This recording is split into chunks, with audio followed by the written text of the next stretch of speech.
All right, we're the Cosmic Criminals. This is the first ever episode of the Cosmic Crime Cast, which is a working title.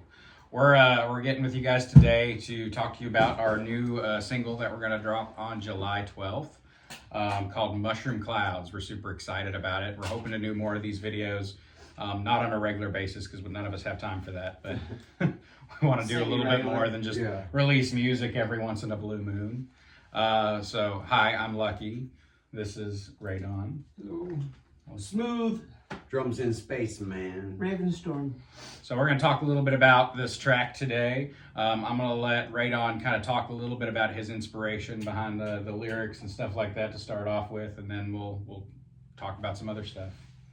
So you had your lyrics are always like there's never like one meaning to it. You've got different kind of ideas and stuff flowing into them, and that's something that like I've always struggled with. I'm very like cut and dry when it comes to lyrics, but can you talk about like where your lyrical inspiration comes from? I don't know. I've tried to keep lyrics focused on a single idea in the past, but they never seem to come out as good. So for me, especially the songs that I've written that I like the most, it's almost like a stream of consciousness. Okay. So it's like trying to tap into the unconscious. So where did this one come from?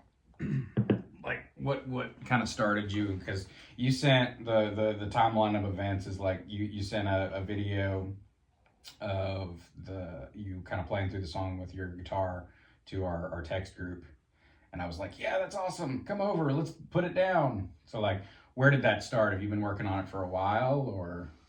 No, I just had a little I was playing around the guitar, came up with the part, and I liked it, and then I just started trying to come up with some lyrics for it.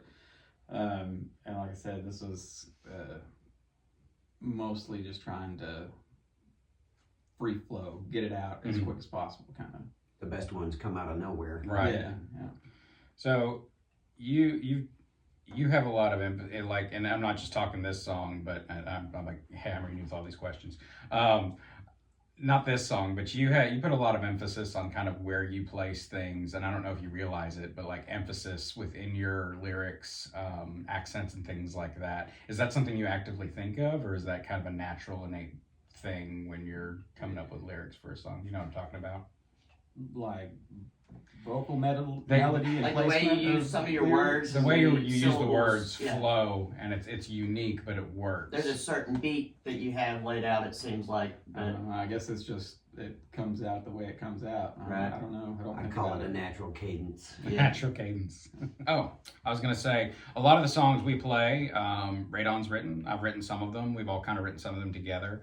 It's a mix match of stuff. Sometimes we sit and we kind of come up with a song and record it live out at Drum and Spaceman's studio, and sometimes we kind of start it on the front end and record and work on it a little bit and then bring it to everybody else. We can talk a little bit about the band. You were going to kind of do it. So the whole idea for Cosmic Criminals, I think, kind of came out of, I'd say, necessity. Me and Radon have been playing music together for a long time, been in lots of different bands, and it just so happened that it was just the two of us at the time, and we kind of thought it would be neat to come up with a concept or a character in order to always kind of be creative, whether it be like drawing and painting or with music, or if we just wanted to write a story, basically, like I said. And then the other side of it would be, I like the idea of creating a character so that when you're on stage, you can not be you can just be something, do whatever you want. And if somebody thinks it's like acting. It's like you got a mask you can put on and you can do whatever you want. It's a little bit of freedom on stage because it's like, well, that was my character. That was just me being my character. It wasn't me. It was Smooth. Yeah, it wasn't me. Smooth did that. Jake wasn't there. But yeah, that's the basic idea of it, just to kind of always have something to be creative with, and then that way we didn't necessarily have to always be like so personal with our music. It's just a creative Yeah. thing. Or be boring. You don't want to Yeah. be the one standing there with just the t-shirt and I just got off of work stare.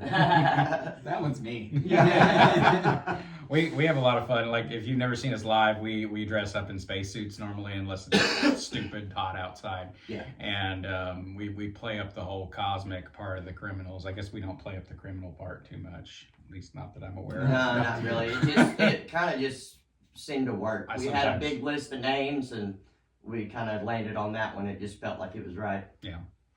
And we can play a lot of things off of it. We commit musical crimes. That's right. That's more me than anything, probably.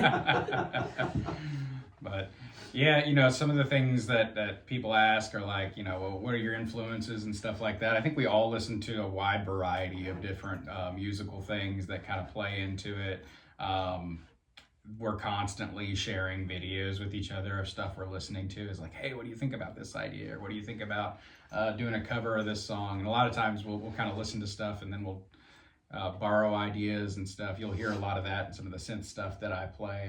I listen to a lot of, basically if the band ain't got a keyboard, I ain't gonna listen to it. It's like I want to hear what I do, and then Snob. kind of, it's like more bands could benefit from keyboard Yeah, players. I That's all agree. I'm I saying. agree. It That brings, it brings some depth there that a lot of, or what really irks me is when they have keyboard stuff on their recordings and then you see them live and there's no keyboard No. player. It's like, Well, I'll agree. It definitely added a totally different element to what we were already doing whenever you joined up. It was like, sci-fi. yeah, me and Ray was like, holy crap, this is what we were missing and we didn't even know it. Well, at our last show, I had somebody come up to me and say, wow, you know, the keyboard lines all sounded like they did on the production. And I said, yeah, that's the ones we used. Yeah, it's the same ones. Same ones. It's not a recreation. It's the real thing. So, Mhm. yeah. We try not to do a whole lot of stuff that we can't do live. Right. You'll hear little snippets of things production wise. I get a little carried away with production sometimes. Most of the tracks, Drum Spaceman and I work on together. He's kind of my analog guy, and I'm more the digital He's person. my help. I don't understand Apple guy. Yeah. And Tech support. with our powers combined, we kind of produce some pretty decent sounding tracks, I think. So. If we're not blowing up the basement once a week. Right. Yeah. Not that any of us have a basement.